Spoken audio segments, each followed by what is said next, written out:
Hey, I'm Shay Keister, and I'm your host for the Casual Cattle Conversations podcast, the beef producer's place to explore new management practices. Thanks for tuning in, and welcome to the community. Howdy, folks. It is Shay here, and I'm excited to be back for another episode as always. So today on the show, we will be visiting with Calli Thorne. And Calli is a mentor and friend of mine. She has deep roots in agriculture, and she also does a lot of work as a mindset coach. And why that's going to be important today is Calli's going to help provide some tips and strategies to help you understand what impacts your mindset and mental health and what you can do to help navigate stress. So there's going to be some tips and strategies there to really help you live your best life as a beef producer, because we all know that cattle production, farming, whatever it may be, it can be stressful. We have a lot of uncontrollables that we are working with every day. It's just a part of our business.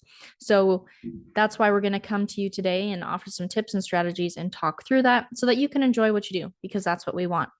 Now, before we dive into the episode, I want to let you know that October, November, and December is the Q4 Rancher Mind series, but it's all focused on business management, whether that's business plans, strategic planning, cleaning up your finances, alternative revenue sources. We might even touch on some ag lending and finding funding. So whatever it may be, we are going to talk about business management and ranching and help you as the cattle producer get things in line so that you can eliminate some of the stress in that area too. So what that looks like is once a month, we're going to have a conversation. Plus there's 2 bonus podcast episodes that will be live in our private Facebook group. But these conversations are between you and industry experts in these specific topics, as well as fellow cattle producers. They're laid back. They're not your traditional webinar because they're super interactive and they allow you to ask the questions that matter most right away. So if you want information on that, go to my show notes and click on the Rancher Mind tab, and that'll take you to the registration. And that's where you can register and be a part of our community. And if you have more questions outside of that, feel free to go to my website, casualcattleconversations.com.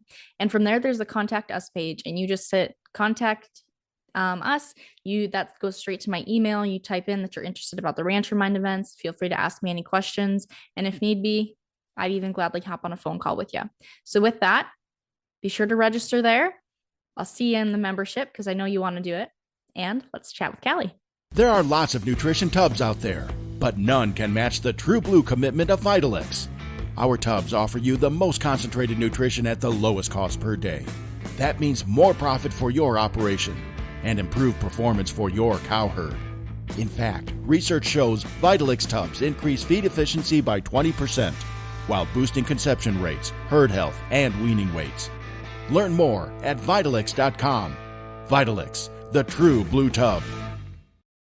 Well, Calli, it is great to have you on the show today. I mean, I get to visit with you in real life here and there, see you at conferences. So you finally get to be on the podcast, which you've been on the list for quite a while. So thanks for agreeing to join me for a conversation about mindset and mental health and sharing some tips to help people reduce stress. Yeah, thank you, Shay, for having me. I'm excited, and I enjoy getting to run into you on the road or wherever we might be, but we'll call it a Zoom day for now. Yeah, and you just did a lot of running last weekend. Oh, don't bring it up. I told my husband the other day, I think I'm in like the bad mood right now. Like, you should have just finished, right? Yeah. Goal was 56 miles on the Mattahay and made it to 45, and that's when a big thunderstorm hit. So. You know, I was in Medora when that thunderstorm hit, so I don't blame you. I was at an outdoor wedding when that happened, so I don't. Your mom had messaged me, yeah, that they were at a wedding, and I mean, I jokingly told my friend that it won't last long. Like, it doesn't rain in North Dakota that often. Yeah, and 45 minutes later. I couldn't tell you the last time I've been in a. I have no idea if I've been in a downpour like that, unless you run in the rain as a little kid, but nothing like that running out in the Badlands. Yeah. But so I guess that touched on a little bit of your hobby, your running side of things. But what about your background in beef? Like, I know you have strong North Dakota roots in the beef industry. So, can you kind of touch a little bit on what your background in the beef industry is and kind of what that looks like today, too? Yeah, for sure. So we're up in Northwest North Dakota. When I travel a lot, I'm noticing more and more my accent, apparently, according to other people. And I have to tell them we're probably 2 hours from Canada and an hour from Montana. So way up in the corner there. But I am actually the fourth generation on our family's operation. I've got three little kids, so they're the fifth generation. And over the decades, we've been primarily cow calf operation, but my husband moved up here when we got married about 14 years ago. And it seems like we were just willing to pivot a little bit during those times to create more opportunities. So added on a backgrounding feedlot, started running some yearlings. Last few years, we've sold some beef as well. And so kind of have a variety of enterprises going all at one time. But yeah, it's definitely always been in our blood. I always jokingly tell people I live in what was once my grandma and grandpa's house, and then it was the house I grew up in, and now it's our house, which is cool, right? I mean, it's got that history and family dynamics. And then some people just feel really bad for me, like, oh, she lives in a nice old house. We're always updating and remodeling and stuff, but it's a lot of fun raising my kids where I was able to grow up. Well, that is exciting, and there are definitely two different mindsets to think about that, which is what we're going to talk a little bit about today. So, I that's your background on the beef side. So, but you do a lot of work with mindset and mental health, and that's how you and I actually got connected. So, why did you choose to start diving in to the mindset coaching and even the mental health side of it because they do work together? Why did you start that? Yeah, for sure. A lot of people always ask even how I got into the speaking side, and I think that comes from the 4-H FFA background that a lot of us have. But then I had worked for NDSU Extension for a few years out of college, and after that, I really took a big pivot and ran my own business. I was in direct sales for quite a few years and had a large team, did very well with that, learned a ton about business and even leadership, entrepreneurship. And I think being with that direct sales company is really what opened my eyes to coaching. I actually went to a couple different coaching trainings. And my thought, the whole idea behind it was like, this will help my team.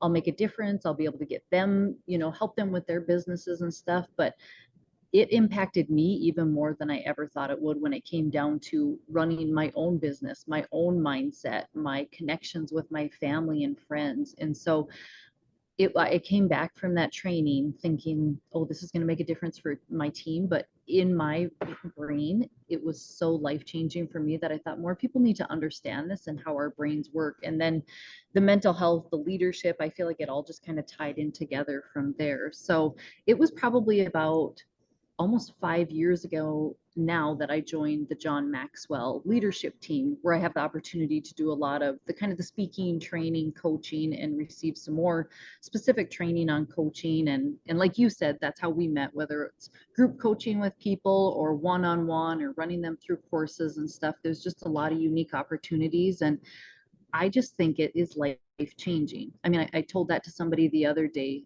especially when it comes to family dynamics and communication.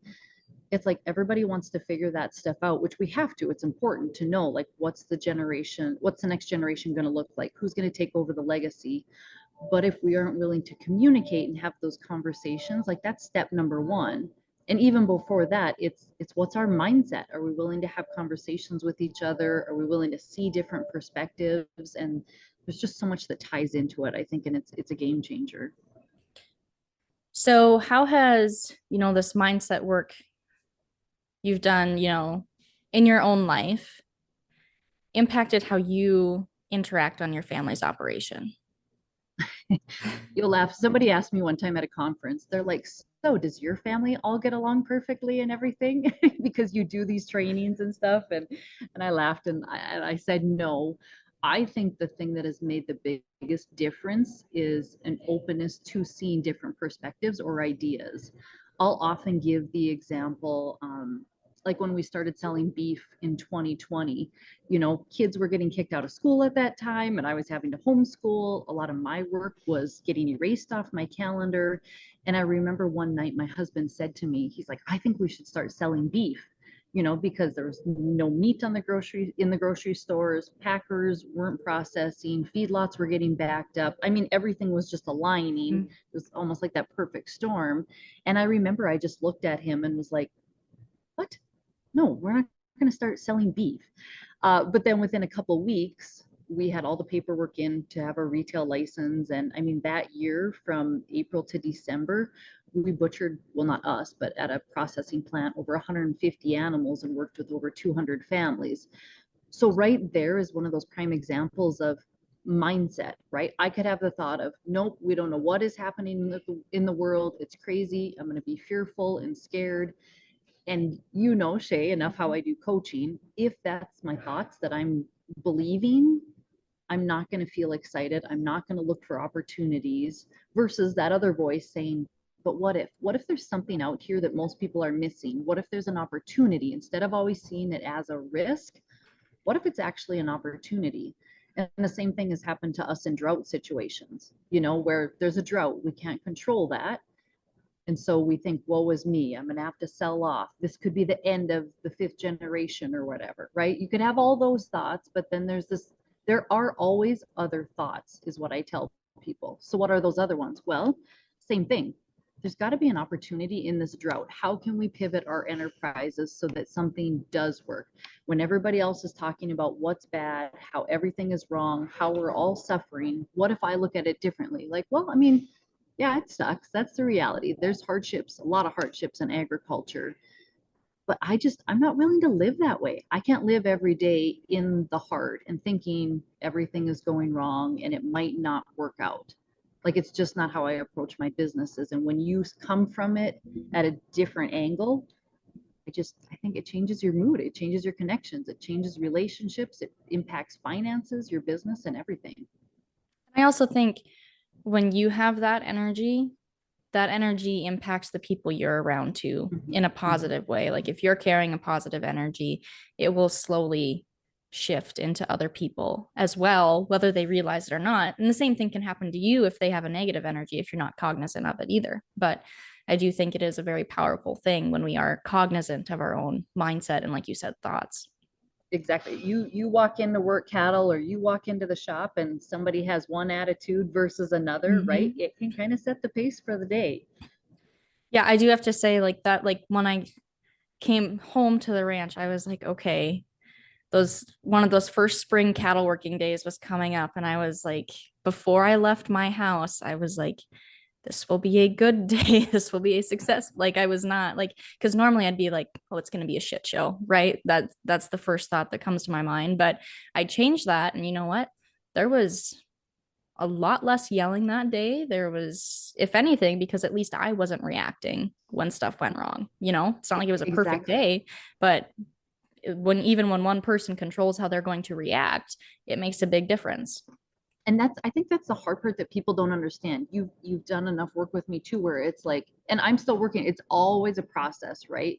Of like, yeah, but he said this, or he did that, or she did whatever, or the cows got out, right? All circumstances. I can't control other people as much as we'd all like to, right? But the only thing I have to remember is I can take responsibility for myself. So how do I want to show up? Yep, something broke, or yep, the cows got out, or dad was in a bad mood, or husband said this, or whatever. But now I still have a choice in how I show up the rest of the day. Absolutely. And we get to decide if it was a good day or bad day at the end of Exactly. the day. Yep. So that's a little bit on the mindset side. Now I want to touch on the mental health side too. So I got to hear you speak at North Dakota Cattle Women's. We were both there speaking, and you talked about generational mental health. So how do you define generational mental health? I think it's just taking that pause and looking, okay, through the generations. I think that's one thing we're proud of in agriculture, right? I've already mentioned it, of the number of generations ahead of me and what that looks like. But I think it's looking at, okay, how did they do before us? I often have a lot of stories of grandparents, great grandparents, great great grandparents, and even in today's day and age, I think about, man, we've got it really good, right? I mean, when it's almost 100 degrees outside, and I think, okay, if they had tractors, right? Did they have cabs? Did they have the air conditioning? We complain when the radio's not working, right?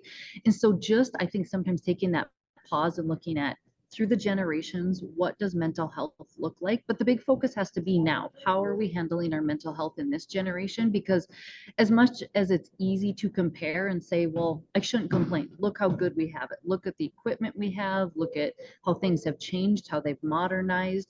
It's still hard in this day and age. And so how am I impacting my mental health and those that are around me? Okay, Callie. So with that, how do you kind of break that mindset of, well, I have it easier than other generations? Because that is situational for what we're used to, and we have our own unique stressors. Like we have our own stresses that other generations before us never had too. So how do you kind of work towards shifting that and breaking that mindset so that you can be honest with yourself about how you are really feeling mentally and have a good grasp on your own mental health? Mhm. I think the first thing that we have to be willing to do is pause and recognize how we are actually doing, right? Sometimes I'll even ask people, how are you doing? Everybody says, oh, I'm good, right? But then it's like, how are you really? I mean, things are hard right now, or whatever somebody's situation might be. And so just seeing how are you really? And then, like I said, pausing to actually think about how am I? Because I think, especially in agriculture, we are so known for, let me just put on my Superman cape. We've got work to do, right? There's always work to do. Whether you're in agriculture, you're an entrepreneur, whatever the case might be, I could work 24/7 if I wanted to. There's just always enough work to be done. And I think that's a mentality that we've put in our head is we just can't rest. There's always something we should be doing, we should be moving, we should be accomplishing. And if we're not, what are we making it mean? Right? That I'm not a hard enough worker or that I'm less than or whatever all those thoughts are that maybe great grandpa put in our head. So I think pausing, recognizing how am I actually doing? And then it ultimately comes down to what are the choices I'm going to make? We actually talk, I do mental health first aid trainings, and we talk quite a bit in there about actually self care. And I know that that's not a word that people often use in agriculture. I mean, who's got time for that, right?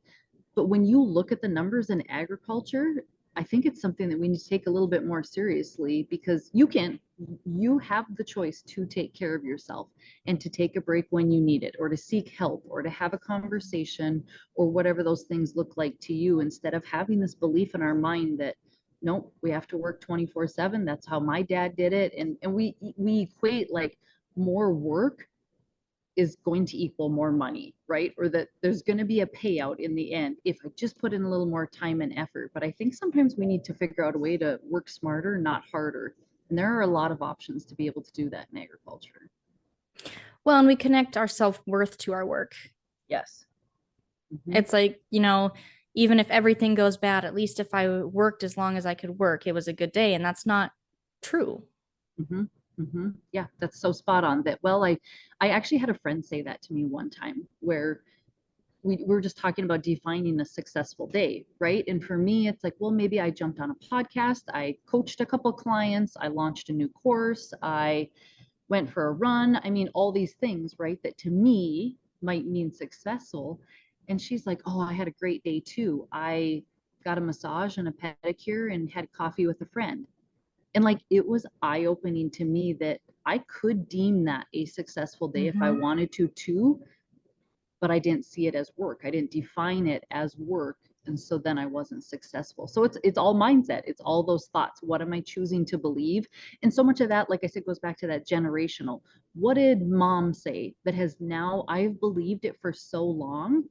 It's just become a habit, an unconscious habit.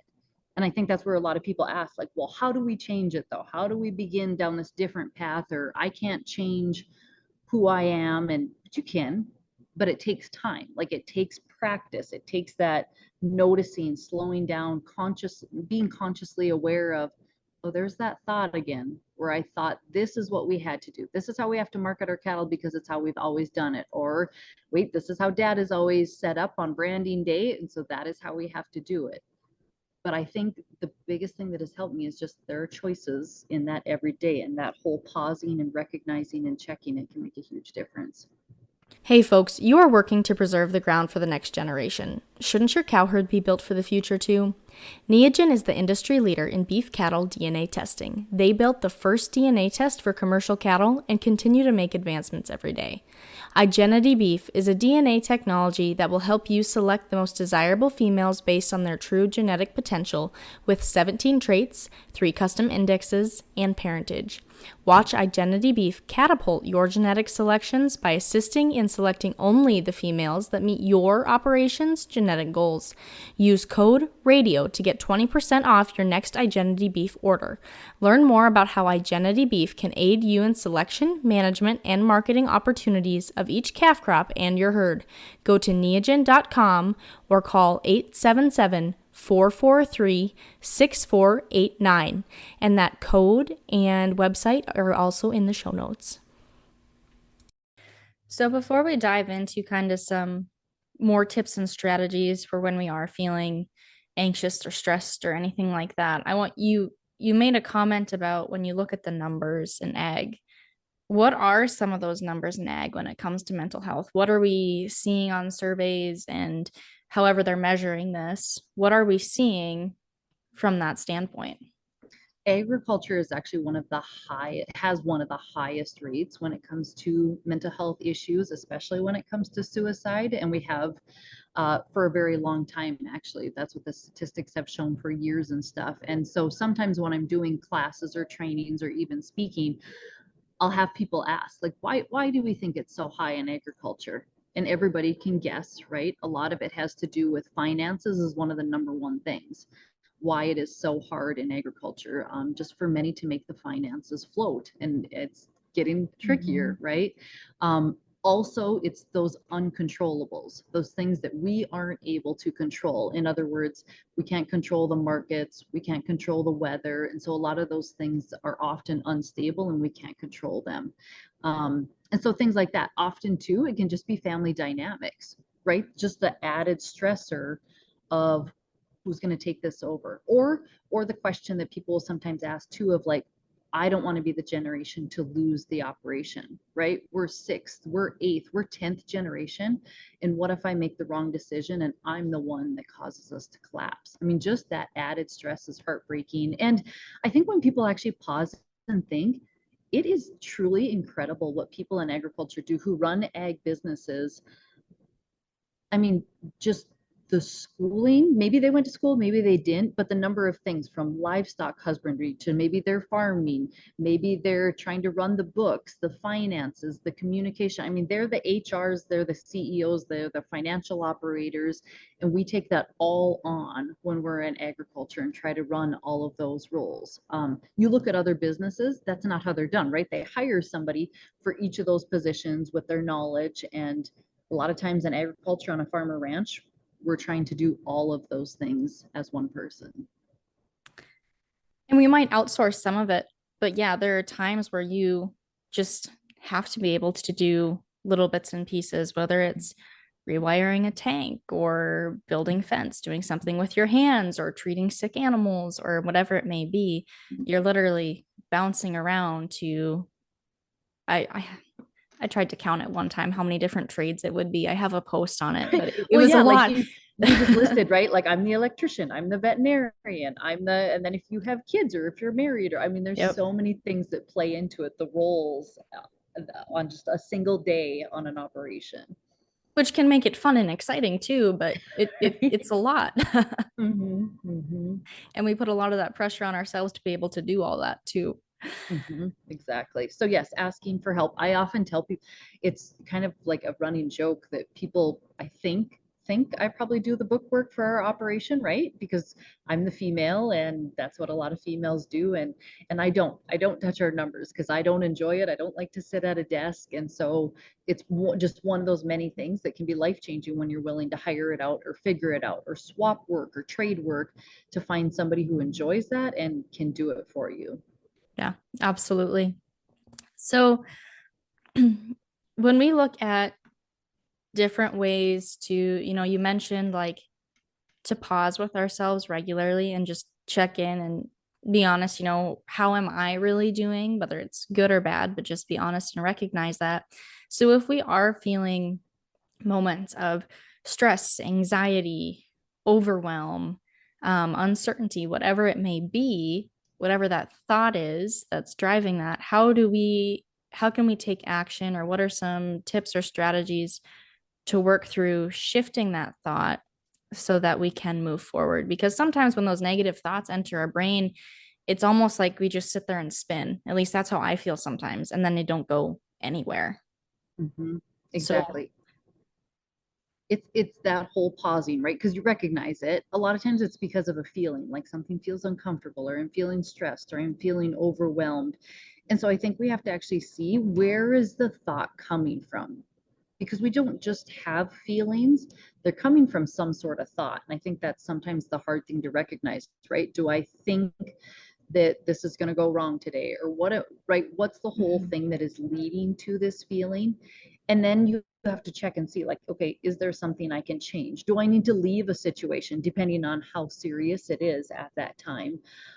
Is And depending on how bad it is, right? Do I need to call somebody? Do I not need to jump on the phone with somebody? Or do I need to just sit down and take a break? Do I need to leave the area that is causing me this stress? And so there's a lot of different things you can look at. And then even taking a minute too and thinking about, even though it's different for everybody, like, what does make me feel good?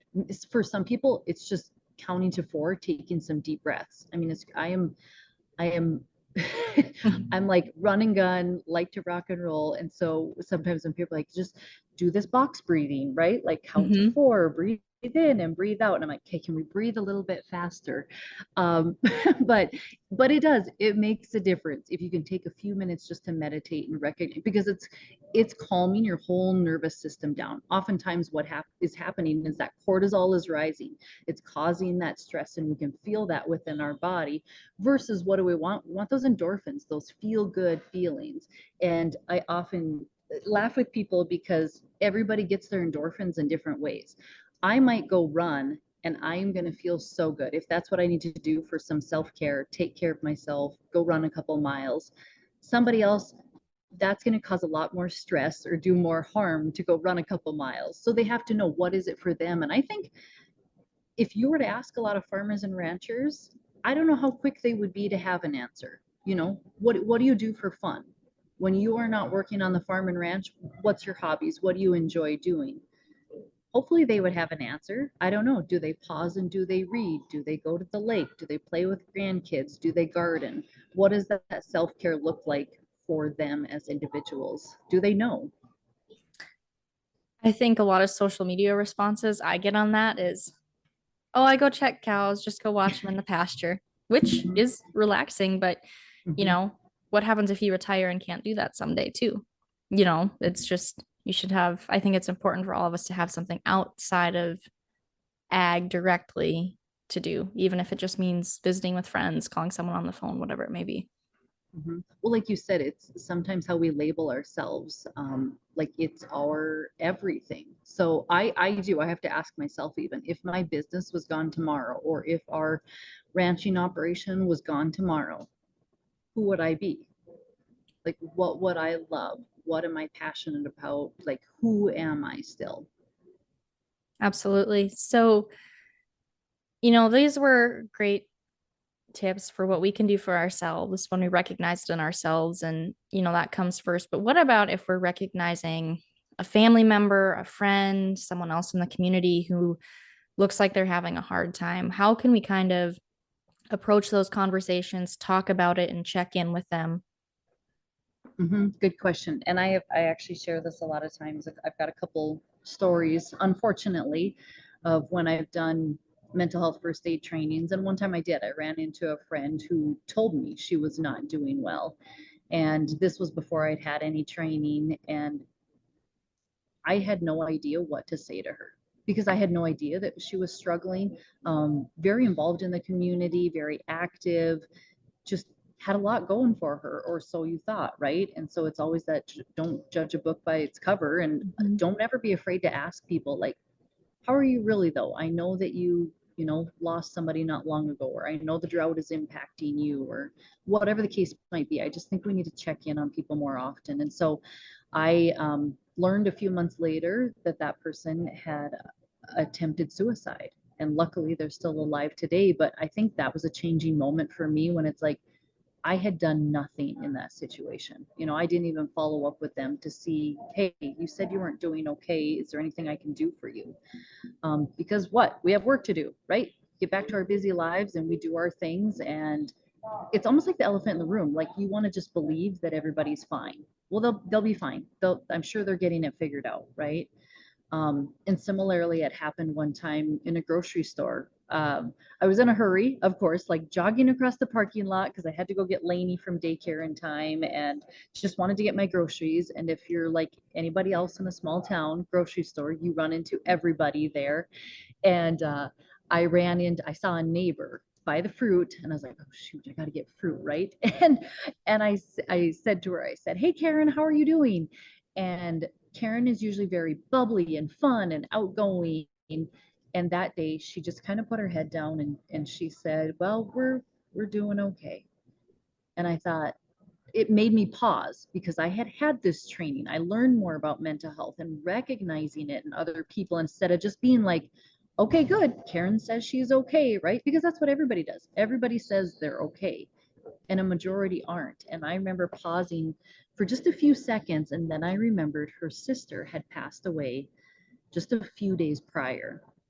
And we stood there and we talked for 15, 20 minutes talking about memories and funeral arrangements and family and just all the things that they had coming up. And had I not slowed down to recognize that in someone, I mean, she would have been fine, right? But she wouldn't have had that conversation that we did where she realized somebody cared about her. I think that's all that people want today, is to feel valued, to feel noticed.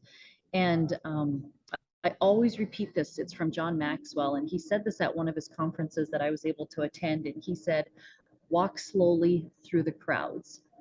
And as busy as I like to be and running different places, that's a huge thing that I've taken away, is to walk slowly through the crowds, because you notice people more than you ever would before, when we're focused on ourselves and all the things that we have going on. Instead, maybe I need to pay a little bit more attention to that neighbor who usually shows up for coffee on Wednesdays, or that family friend who hasn't been at church for a while or isn't showing up to the neighbor brandings, right? Do I think I'm too busy to not check in on them and see how they're actually doing, and to find out? They might be fine. That would be great. But to actually pause and check in with them. And that's, I guess, something we cover in that class, mental health first aid, is what are the signs and symptoms? What are we supposed to look for in people? And then what do I do? I guess, what are those next steps? I catch myself being in a hurry a lot too, which is funny because I also catch myself complaining about how I have no social life and don't talk to any people.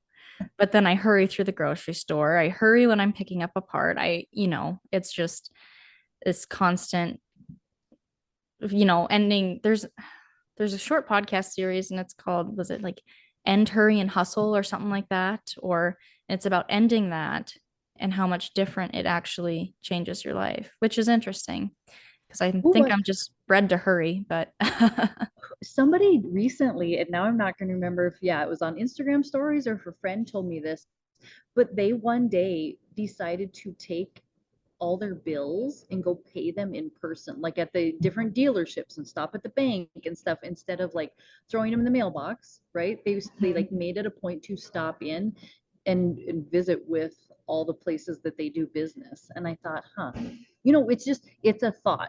We have the thought that we don't have time. I mean, everybody says that every single day, that I don't have time for this, I don't have time for that, or we don't have time, let's hurry up, we need to get going. It's just, I don't know. Sometimes I think it's okay to sit and pause and think about, is this like, how do I feel?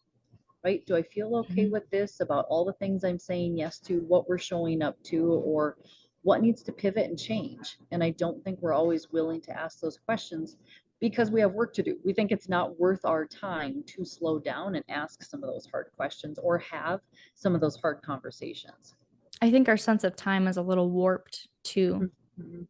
for how much we get done in a day. Or, in some instances, like I think about on the weekends where I'm not on social media, there's magically a lot more time there.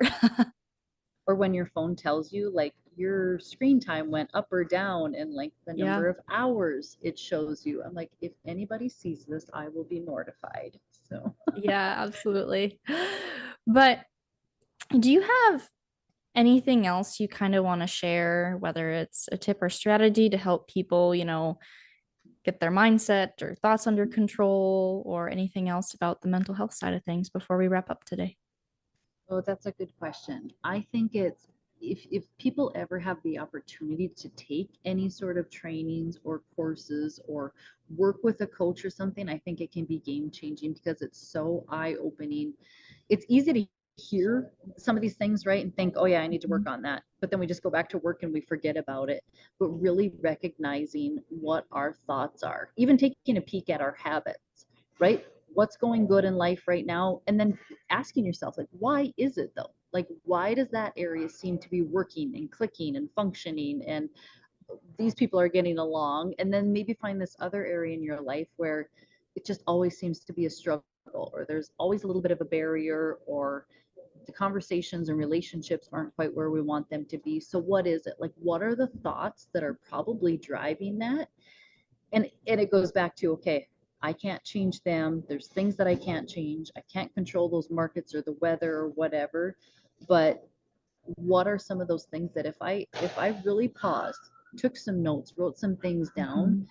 that maybe if I change them, instead of, I said this already, but instead of always seeing things as a risk, like, ooh, but if we quit doing that and started doing this, like, what if everything falls apart?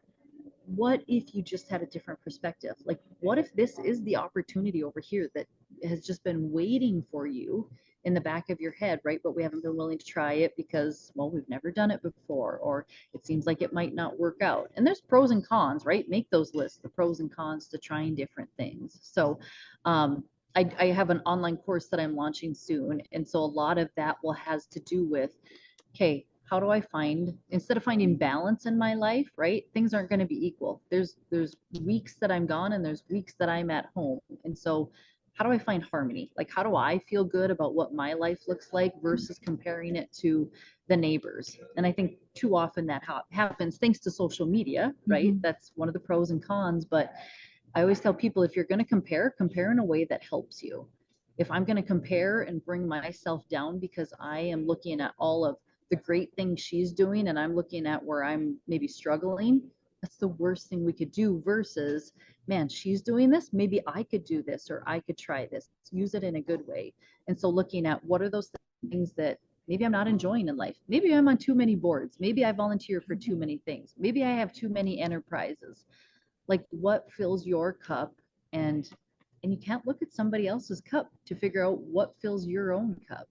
I think we have to look at those things more often and be willing to, kind of like they say, we do ranch, we've done ranching for profit a couple times. Like they say, cut the dead tree branch, right? If you were willing to cut something or get rid of it, whether it's in your operation, your enterprise, or it's in your life, what if it could be a complete game changer if you were willing to get rid of it? And so just taking some time, asking yourself some of those hard coaching questions that often we can't think of them in our own mind. It has to come from somebody else. It can just be completely, it can be a complete game changer within our lives when we're willing to do that. And I will say, when I think about, like, now that I've learned to pause and think about my thoughts about why did I wake up mad today? Why did this make me upset?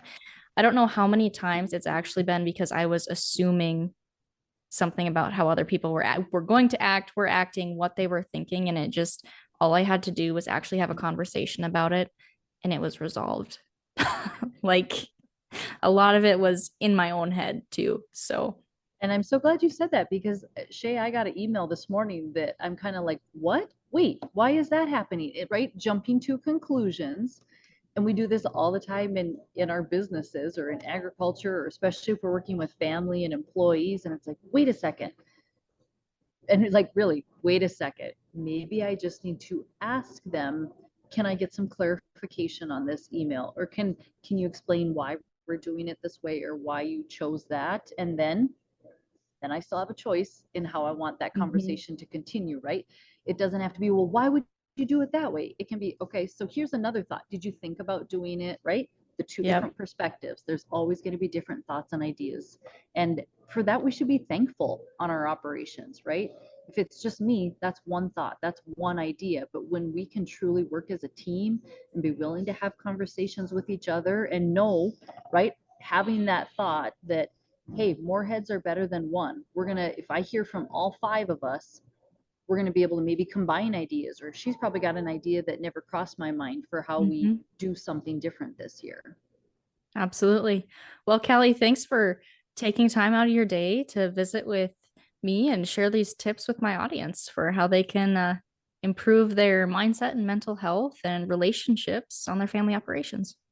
Yes, you're so welcome, Shay. Thanks for having me.